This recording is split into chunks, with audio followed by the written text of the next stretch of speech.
foli ni walimando o ye awtaye amunu sigimbe ni wati ka shirufla jabaram solaje jemkan sariya blondo bi jemkan sariya blon kono anga me ka nyashibima ale sariya blo farami menyeshi anga sigida la kana mano e droit de l'environnement ame do kono wala nan dono kono ame samiela ama jiga ka fo jirituru kuma ye ni wati nunu beible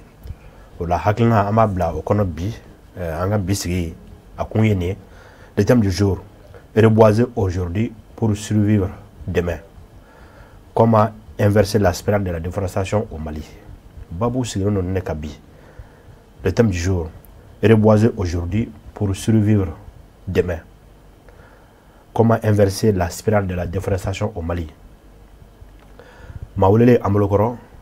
colonel-major Bouakar Sirigi Maïga,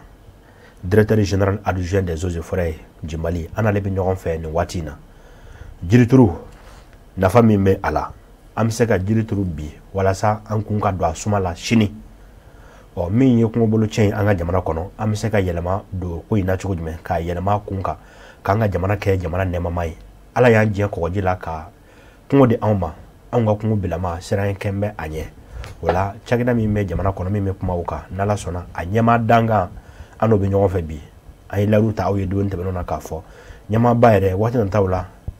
na bulu korala lafiara anana ninkenenka ngasa noche aya wasado akanyamala foli akanga di ka fo ninkenenka minye ministre madame le ministre de l'environnement de l'assainissement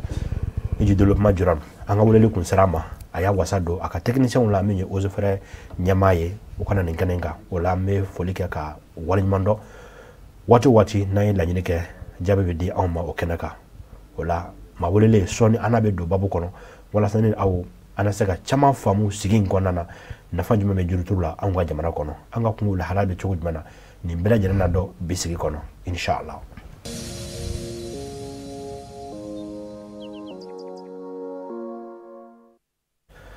Monsieur le directeur ami foki walimando anga ci sera awma amun temana ministre sofe kono anga tabia yoye ami sebe ke ka nyeshi nyamauma uka bwa kala mamba na bara munke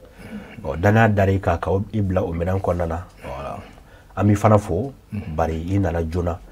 wala sa ko mate ko chugodo amana ke fengo fe ko inga damele nyana no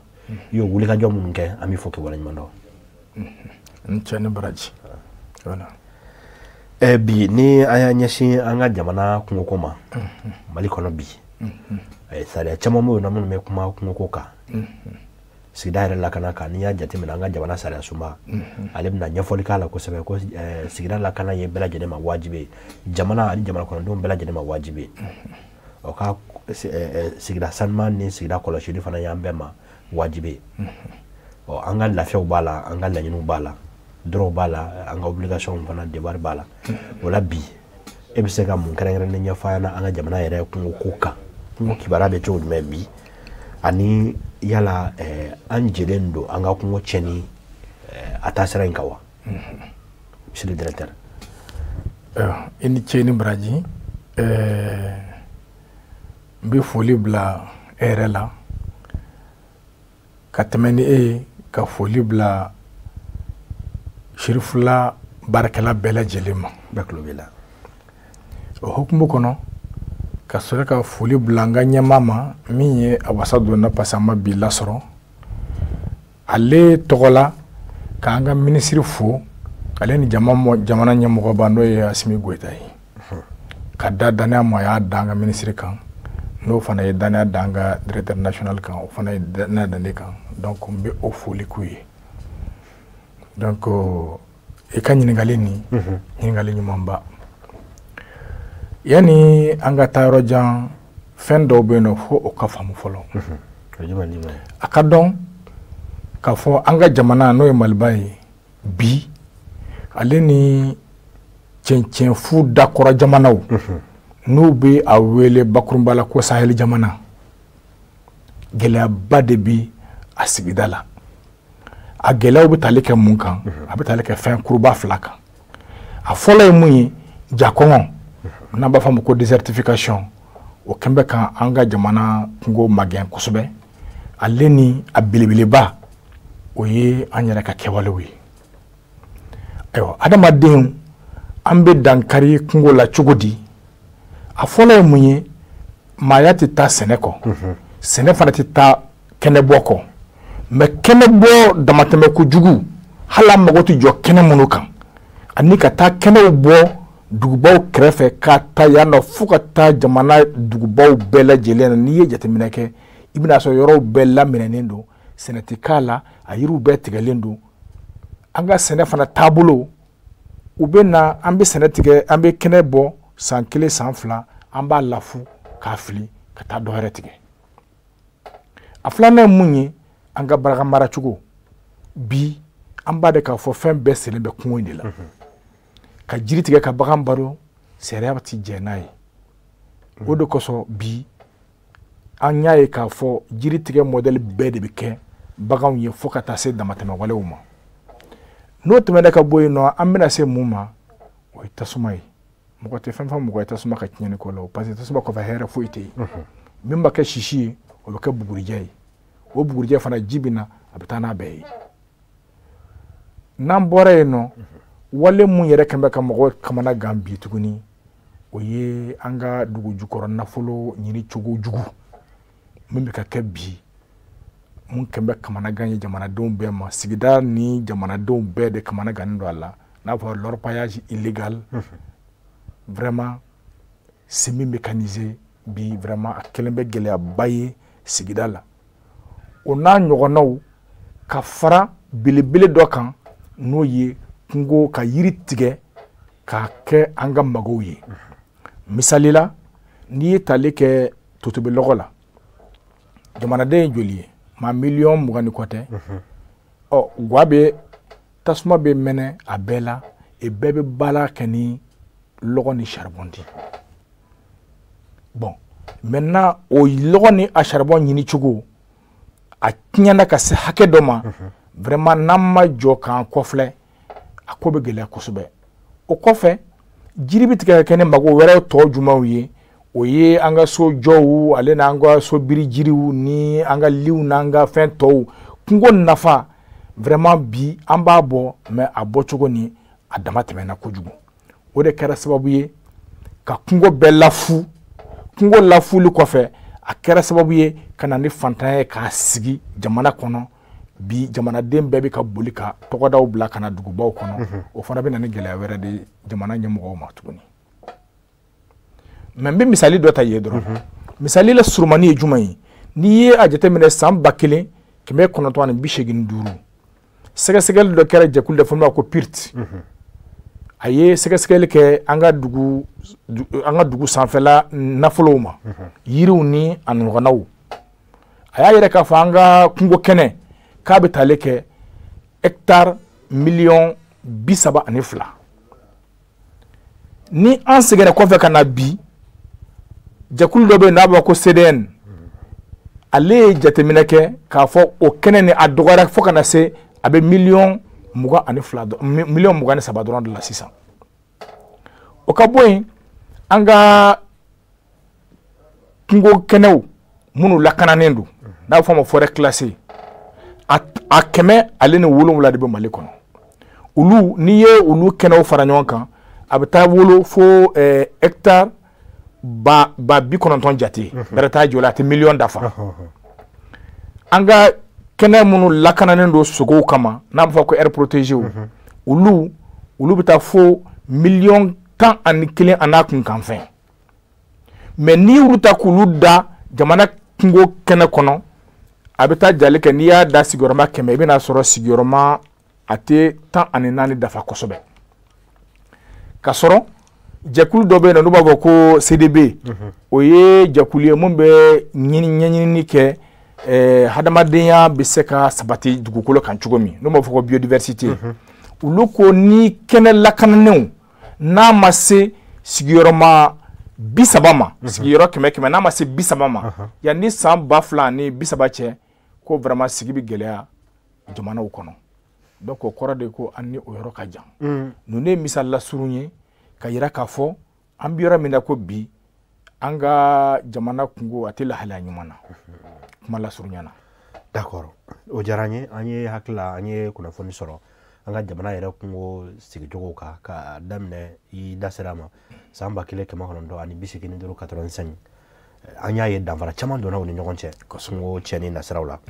mais bi e da sera fɛn minnu ma min ye sababu ye ka kungo yɛrɛ tiɲɛ yala fɛn wɛrɛ bɛ yen nɔ nin kɔfɛ wa walima ninnu dama y'an ka kungo yɛrɛ halakili bi les principales causes de la déforestation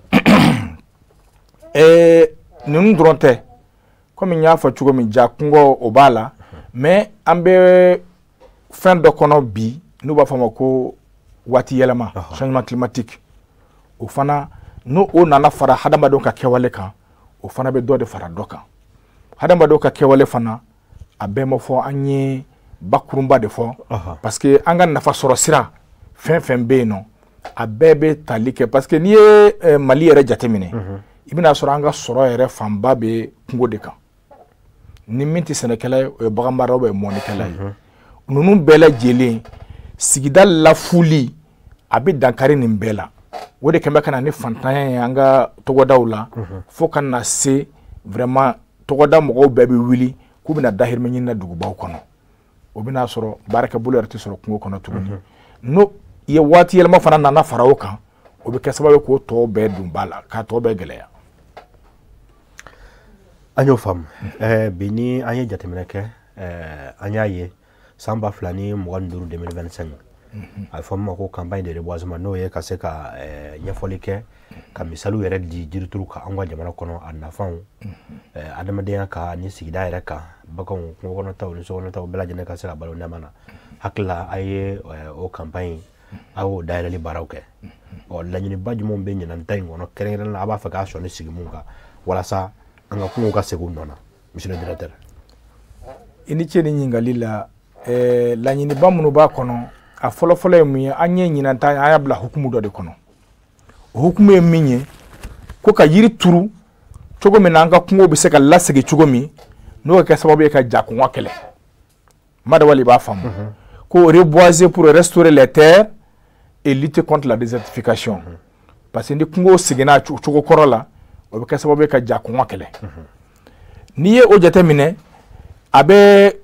koba dɔ de fɔ an b'a de k'a fɔ hadamadenya tɛ taa jiri kɔ parce que jiri ye danfɛn fɔlɔ ye dugukolo kan ala ye hadamaden fɛn fɛn n'ala b'a dan a b'a da balo de dan fɔlɔ ka sɔrɔ ka na n'a ye a bɛ balo fɛn mun na donc ala ye an dan ka yiriw dan fɔlɔ ka sɔrɔ ka an dan o kɔnɔna na ɲinan san kɔnɔ n'o ye a san 31 ye laɲiniw kɔnɔ an y'a ɲini k'a fɔ an bɛ yirisiyɛn miliyɔn 40 ani kelen a n'a kunkanfɛn k'an b'o o produit an ko fana ka kɛnɛ turu yiri bɛ turu kɛnɛ mun kɔnɔ a ka se 31 a n'a kunkanfɛn na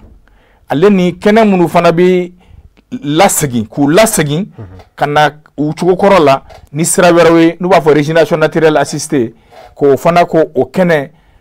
400 jate k'o fana o don ba la o ye an ka laɲini bakurunba ye ɲinan san kɔnɔ an bɛ dugawu don ala ka a ɲaga d'an ma mais n'i y'o bɛɛ jateminɛ sisan nɔ min bɛ anw degun dɔɔni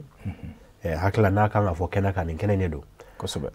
maaw an ka dugu tɔ minnu bɛ duguba kɔnɔnaw na misali la n'an ye bamakɔ ta i b'a sɔrɔ dugu caman bɛ yen région kɔnɔna na u ka lasigiden minnu bɛ yan walima u ka dugu bɔden minnu bɛ na bamakɔ minnu sigilen don bamakɔ walima minnu sigilen don duguba kɔnɔnaw na u bɛ jirituru baara boloda kuma bɛɛ an b'a ye télé la jirituru bɛ kɛ a bɛ filmer a bɛ bɔ télé la radio b'a kuma fɔ mais anw tɛ site wɛrɛ dɔw ka bilen est ce que jiri ninnu sɔnna wa u ma sɔn wa an tɛ o kunnafoni wɛrɛ sɔrɔ an minnu ye techniciens ye bi n'a fɔra k'e ka welewele kan bila k'a ɲɛsin mɔgɔ ma e b'o kɛ jumɛn ye welewele kan mun b'a ɲɛsin jama ma o ye k'a fɔ an bɛ bi tile min na an k'a de k'a fɔ jiri bɛ turu ka ɲɛ mais n'i ye jiri turu i b'a lakana ka sɔrɔ k'a ladon jiri mɔɲɛ bɛ komi denyɛrɛnin de i b'a lakana a tiɲɛnifɛnw na ka tila k'a ladon ji ani balo k'o d'a ma n'i t'o kɛ hali kana jiri turu an y'a ye k'a fɔ ɲinan san na an y'a an sɔnni sigi o ko kan kosɛbɛ an y'a ɲini an dɛmɛbaa jɛkuluw bɛɛ fɛ n'a ma ɲɛ k'i bɛ jiri turu i ka layiru d'a ma k'a fɔ i b'a lakana i bɛ tila k'a ladon nin waati laban ninnu kɔnɔ an y'a kɔlɔsi k'a fɔ vraiment mɔgɔ bɛ ka taa ni o sira ye ka d'a kan san o san yanni campagne kura ka daminɛ an bɛ baara fɔlɔ min kɛ o ye salon ta yiri minnu turula ka kimɛni kɛ k'a jateminɛ min balola min sara ka sɔrɔ k'a sababu dɔn ale ni k'a lajɛ minnu sara ka se k'u nɔra bila cogo min an b'o bolo da san o san an y'a ye k'a fɔ san laban minnu bɛ ka tɛmɛ vraiment an ka laɲiniw bɛ ka sabati sabula mɔgɔw bɛ kɛ sababu ye ka yiri minnu n'u b'u turu u b'u lakana n'u y'u lakana u bɛ tila k'u ladon fana parce que n'i tɛ yiri kɔni ni a b'a dɔn an ka jamana n yɛrɛ y'a fɔ n ka kuma daminɛ na k'a fɔ an bɛ cɛncɛn fu dakɔrɔla de la kosɛbɛ n'o ye saheli ye i y'a fɔ ji tɛ bɔli kɛ n'i ye tilema jateminɛ tilema ye fo kalo 9 jate de tilema ye kalo 9 de samiya bɛɛ lajɛlen n'i y'a ta saheli kɔnɔ a tɛ tɛmɛ kalo 3 kan parce que sariya b'a la k'a fɔ saheli yɛrɛ jate an b'a jateminɛ mun ma sariya b'a la k'a fɔ saheli a bɛ tali kɛ yɔrɔ la mun ji hakɛ bɛ na san kɔnɔ n'a tɛ tɛmɛ milimɛtiri 600 kan fɛn fɛn bɛ milimɛtiri 600 jukɔrɔ o bɛɛ bɛ saheli jamana de kɔnɔ bon n'i ye mali yɛrɛ jateminɛ i bɛna sɔrɔ o fan ka bon kosɛbɛ o de kosɔn sariya taara k'a fɔ ko saheli jamana a b'a daminɛ awuru ka taa tɛmɛ ni kusanen ninnu ye ka na tɛmɛ Kayi région fɛ ka na don Mopti ka taa fo Burkina Faso frontière la donc o juru o ligne imaginaire ni donc fɛn fɛn bi o ni dugumala cɛ o ye worodugu ye mun bi o ni sanfɛla cɛ o ye sahel jamana ye i y'a faamu donc o kɔrɔ de ko sanji hakɛ bɛ na a ka dɔgɔ n'a tɛ tɛmɛ sanji milimɛtiri 600 kan ni e ma yiriw dɛmɛ tilema kɔnɔ n'o ye kalo 9 ye samiya tɛmɛnen kalo 3 i bɛ se ka kalo 1 kalo 2 ɲɔgɔnna k'o jateminɛ k'a fɔ ko nɛɛma ma ban dugukolo la fɔlɔ mais n'o tɛmɛna n'i ma dɔɔni di yiri ma k'a ma dɛmɛ n'a ma kɛ an ka fanfɛ yiri fana ye ka far'o kan a tɛ kɛ ko nɔgɔnba ye i bɛ laɲini mun kɛ a bɛɛ tɛ sabati. Monsieur le directeur Ndiaranye i da sera yɔrɔ mun ma sisan nɔ est ce que aw ka ɲina baara ninnu kɔnɔ comme an bɛ ka kuma ɲinan kan diɲɛ yɛlɛma yɛlɛma ko ye an minnu bɛ yen nɔ bi aw kɛ mɛ ka jatefana jiri qualité jumɛnw suganti kosɛbɛ ka o ladilikan di jiriturulaw ma an minnu bolo b'a la ani mɔgɔ minnu bɛ jirituru baaraw kɛ ka se k'u bila o sira kan o jiri minnu bɛ se ka taa ni anw ka jamana climat ye n'o y'an ka jamana yɛrɛ cogoya ye. Nin ye ɲininkali sɛbɛ ye sabula an y'a kɔlɔsi k'a fɔ waati tɛmɛnenw na a kun nana kɛ cogo dɔ la komi si an tun bɛ yiri minnu bɔ jamana kɔfɛ ka na ka wuli de don ba la kosɛbɛ maa yirala k'a fɔ gɛlɛya 2 fo 3 b'o la o de kosɔn nin waati laban ninnu bɛɛ la an b'a ɲini mɔgɔw fɛ ni dɛsɛ yɛrɛ tɛ m'a fɔ duguba kɔnɔ yirituru dɛ fɛn fɛn kɔni bɛ k'an ka tɔgɔ dɔw la a k'an yɛrɛ ka yiriw ye. Les espèces locales. Les espèces locales n'o ye an yɛrɛ ka kungo jiriw ye d'abord nafa 2 b'a la a fɔlɔ ye mun ye o yiri ninnu olu degelen bɛ o dugukolo ni ji hakɛ min bɛ na o delen b'a la 1 2nan ye mun ye fana an ka nafa bɛɛ bɛ bɔ o yiri 1 de la or minnu bɛ bɔ fan wɛrɛ fɛ ka na an t'olu nafaw dɔn a ma fɔ nafa t'u la dɛ mais an t'u nafa bɛɛ dɔn mais an ka yiri fɛn fɛn bɛ an ka kungo in kɔnɔ a si tɛ ne ka fɔ nafa wɛrɛ t'a la mun tɛ lɔgɔko dɔrɔn ye peut-être i bɛ se i ka dɔnniya de ma s'a ma o de kosɔn sisan an y'a ɲini mɔgɔw fɛ n'a ma ɲɛ k'aw bɛ yiri turu an ka kungo kɔnɔ aw k'a k'an ka laadala yiriw ye an yɛrɛ ka kungo jiriw aw k'a kɛ n'olu ye o de ɲini bɛ mɔgɔw fɛ bi. D'accord a b'a fɔ min ma ko régénération assistée régénération naturelle assistée ale yɛrɛ kun yɛrɛ ye jumɛn ye i bɛ se ka kunba jumɛn fɔ an na a laɲini yɛrɛ jumɛn ye. kungo lasegin ka kungo lasegin a yɛrɛ ma nafa caman de b'a la nafa fɔlɔfɔlɔ min b'a la o ye mun ye o kɔrɔ de ye ko an ka yiri minnu bɛ an yɛrɛ fɛ kungo kɔnɔ n'u bɛ falen u yɛrɛ ma parce que n'i y'a labila sisan yirikisɛw bɛ falen yirikisɛw bɛ bin olu bɛ falen yiri minnu tigɛra ninnu olu bɛ rejeter dɔw bɛ yen nɔ o diliw n'u b'a fɔ ma ko dragon olu fana bɛ wuli n'i ye a lakana ka baara dɔw boloda a nɔfɛ i bɛ mun sɔrɔ a la i t'o sɔrɔ yirituru la ou bien i t'o sɔrɔ yirikisɛ danni na ka d'a kan déjà olu bɛ o yɔrɔ la u delen b'a yɔrɔ la et puis encore wuli u falen n'u yɛrɛ ma de donc olu ka teli ka wuli ka tɛmɛ tɔw kan et puis a baara fana i bɛna sɔrɔ nafolo min bɛ don a la o tɛ yirituru nafolo bɔ. ni an y'o fana jateminɛ sisan nɔ sifinnakaw jamanakuntigi y'a fɔ a ka kuma caman na ka jigi sɛmɛ anw sifinw na kosɛbɛ o la bi e bɛ se ka jɔyɔrɔ jumɛn fɔ anw na kungo yɛrɛ kɔlɔsili la jirituru la jiriw lakanali la monsieur le directeur. nin de ye kuma yɛrɛ koloma yɛrɛ ye an k'a de k'a fɔ jamana tuloman de ye denmisɛnninw ye baara fɛn fɛn n'a bɛ kɛ a bɛ kɛ ni olu de ye ka kɛ olu de fana ye madawali bɛ kuma in faamu a bɛ kɛ ni olu ye cogo di parce que olu de fanga bɛ olu de la ka baara kɛ olu de ka ca a bɛ to olu ye cogo di maakɔrɔ fɛn fɛn si tɛmɛna san 60 ni kɔ kan mun tora o ye mun kɛ o t'o n'o ɲɔgɔn kɛ bilen o ni kungo nin n'a lakanana ka kɛ fɛn nafaman ye olu de bɛ tila ka n'a tɔnɔ dun tuguni o de kosɔn ɲɛtaa o ɲɛtaa n'i ko ko i bɛ fɛ ka ɲɛtaa kuntalajan ye n'i ye denmisɛnninw bila kɔfɛ a kɛra tɔ k'a jɛ ye dɛ parce que olu de ka ca fanga b'olu de la wa a bɛ kɛ olu de fana ye f'olu k'a faamu u ka sɔn a ma u k'a dɔn k'a fɔ ko nafa b'a la a ka ca la a bɛ kɛ fɛn kuntalajan ye. o diyara n ye monsieur le directeur an b'i fo o walawalali la o la baara kɔni bɛ anw sifinw fana bolo sisan an ka se ka wulikajɔw kɛ walasa an nana kungo sɔrɔ an mɔkɛw ni an faw bolo cogo min na kosɛbɛ an kɔni ye digida la bi kosɛbɛ kosɛbɛ an ka se k'an fana jɔyɔrɔ fi o ko in na n'ale ma la k'a fɔ o bɛ kɛ ko sabatilen bi n'i ye a jateminɛ est ce que a ma se yɔrɔ la fana an ka se ka an sɔnni sigi ni yɛrɛ ko ninnu kalan kan ka kumaw caya ka ala don denmisɛnninw jogo la waati nataw la wa donc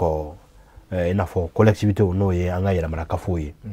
olu ka se tɔnw yɛrɛ ma mun ye association ye n'a fɔra k'e ka jɔyɔrɔ di olu ma bi halisa an bɛ a jigiya k'a fɔ an bɛ kuma ni aw ka yamaruw ye an b'a jigiya k'a fɔ jirituru kuma a ma tɛmɛ kosɛbɛ dɔ bɛ se ka kɛ bilen i n'a fɔ i da sera espèce locale ma anw ka jamana jiri kɔrɔlen ninnu jɔyɔrɔba jumɛn bɛ se ka d'olu ma bi e yɛrɛ ka faamu na walasa u k'o jɔyɔrɔ in fa an ka jamana kungo lakanani na jirituru buguni la monsieur le directeur. ɲininkali diyara n ye kosɛbɛ n bɛ mun fana f'i ye ka da o kan k'a fɔ i yɛrɛ y'a fɔ i ka kuma kɔnɔ yirituru waati tɛ tɛmɛ jiri bɛ tɛ ka turu san kalo 12 la mais waati dɔw la a bɛ don ba la ka tɛmɛ waati dɔw kan ka d'a kan o bɛ n'a sɔrɔ o waati baaraw ka nɔgɔn dɔɔnin parce que n'i ye jiri turu n'i bɛ se ka ji ani lakanani di jiri ma bɛɛ i bɛ se ka turu san kalo 12 bɛɛ la mais a ka ca la samiya la an b'a de k'a fɔ ala ka nɛɛma bɛ yen donc o b'a to o b'an dɛmɛ sɔnni fanga bɛ dɔgɔya i y'a faamu n'o tɛ yiri bɛ turu fan bɛɛ mais aujourd'hui ne an k'an bɛ taali jamana i yɛrɛ ka kuma la surunya na mais jamana ye ɲɛta a y'a ta k'a di collectivité de ma n'o y'an ka yɛrɛmaro kafaw mɔgɔw ye ɲɛta an ka tɔgɔdaw ɲɛta a dilen bɛ olu de ma mais ni i ma jiri turu i ma baara kɛ o parce que fɛn bɛɛ bɛ tali kɛ an ka sigida in de la ni sigida in ma lakana foyi tɛ ɲɛ o de kosɔn olu jɔyɔrɔ ka bon baara in kɔnɔ fo ka se a dan na ale ni yɛrɛkafotɔn minnu bɛ yen nɔ olu fana olu de bɛ an dɛmɛ an bɛ sɔrɔ ka u dɛmɛ ni hakili ale ni baara ta ko ɲuman ye madawali bɛ kɔrɔfɔ in faamu parce que maire ninnu olu de ta ye dugu ka ɲɛta a ka yiriwali jamana y'a ɲɛmɔgɔ y'a ta k'a kalifa olu de la nafolo u b'a bɔ u bɛ nafolo min minɛ an bolo an ka impôt n'an ka taxes la u bɛ se ka dɛmɛbaa jɛkulu fana ɲini mun bɛ se ka nafolo d'u ma u ka se ka baara in kɛ u ni jɔn b'a kɛ olu ni jamana tɔnw de b'a kɛ denmisɛnnin tɔnw muso tɔnw o n'a ɲɔgɔnna caman komi olu fanga bolo u ka ca olu ni anw bɛ jɛ k'a kɛ ni hakili ɲuman kɔnɔ bɛɛ n'a jɔyɔrɔ don misiri kɔnɔ. o ye tiɲɛ ye directeur nin kuma in diyara n ye kosɛbɛ an bɛ fo nin walawalali ninnu na n'ale la k'a fɔ a bɛ ka fɔ kan min na maa caman b'i yɛrɛ sɔrɔ nin kɔnɔ jango an ma adressé mɔgɔ mun na sifinw a ka diya ka se togodala maaw ma bɛɛ b'i yɛrɛ sɔrɔ nin kɔnɔ n'ale ma k'a fɔ maires n'an ko collectivité anw bɛ minnu ye directement o kɔni ye maire lakaw ye voilà bi k'a sigi kun cɛ parce que wati koni sera anga bi wati sera ka kenya wera ka yamore ni alama bashi ga sebeni were ambe segi kana nyingali nun taw dafa nyingali chaba yare be nyara bolo ble ndal mala ka fo ina fana am deme ajabu ko nuna min ka sababu ko na fo nuna ka di maw mamun mi kana je ni wati na wala bisigi ka kunje e be dakunya kelen jumen fo ko wati no waraka ba ni korfo jaranya ko sobe ni ko ka kuma kunche kuma na be min nyini jamana dum fe beka atokola jiritu adanka ken a dogomani ka ken jiri ju kelinyi ni jamana dem be sera ko turu ko lakana amma million mugan ani kodu oui haklo man dogo de willa dili folay ka tlaka nyini anga jamana dem fe anga hakli to kungola ni kungo tinyana balote ni kungote balote anga janto comme yere ya fo jamana sariya sunde ya fo ko sigida lakanani ko wajibi e jamana dembema sabula jamana dembe ka kandi sigida nyumanyi alla kanani na latopotoli o wajibi e jamana dembema ani jamana nyemogo o de ko so bede joro bala me comme an jamana de ande ka cha ande ka joro fanga ka bombara in kona kosobe ani fana ngunuti sansoro ne jurute ni yaye ambe barake dema ba jokulu de bandeme aywa kuma gashi bala kana don toko fola abse ke ibi nyina doko o ba fo kuye do toko fo ma toko fo mais vraiment andema ba jokulu chaman de be munu ya andema kan bara inke be krenkeren yana bi se kam kelin toko fo no ye jokulu munu ba fo ko PRTD na be ba ka bara nya sinembe vraiment jamana kungo la donima donc on a nyona mais vraiment beka folie ani tanuni soro anga ni jamu kan kono jarani monsieur le directeur ami foki warimando ika wala nuna ndalmala ka fo mamun mi kan naje uye famali chama soro akonnana wala ma jiga ka fo do fura were akana fo awko monsieur le directeur ana be segi kana ni jamu kan kelen kono nyingali to mun tora ambolo ni ala sona amena o nyingali ke aw na to ma chama soro akonnana aw na famali chama soro akonnana famali chama ama jiga ka fo aw no soro wala kene anda wulu fiu na ma fulila sigi ministre ma min ye sigira la kana ministre amba fu ka wala mando ay wodelu la sama kuma aya wasa do aka baranya mo la ko bla kana kene ka jamana dum tola wala sa o kana kuna fodi nyumandi uma wala min ye mali o zofara nyama bayre inspecteur général Amadou Diallo amba fu ka wala mando amba jiga ka fo wata tawla ayana na kene ka anna masala sigida koinga ne sigida koyi anga lafiya benna anga kena benna directeur d'abord ka sama balo anga jamana balo asidino anga sigida la asidino anga environnement asidino anga kungola no chana mulo doro barabe chana amanyine ala fa ali salaka clan mandama ne ba fo sigwere nen aw ana nyon soro jamka saria blonka akambe do frana ta kana fo awko whatsapp numero amo bla duguma whatsapp numero to nen aw no nyon memi ga sababe awka nyin ngalu ano ta ko tengun ma wole nana dona tawla u ka se ka jabi di amawla ne ba fo sano donche akambe do frana talo jamkan saria blonka shirpla jaban musola assalamu alaikum warahmatullahi ta'ala wabarakatuh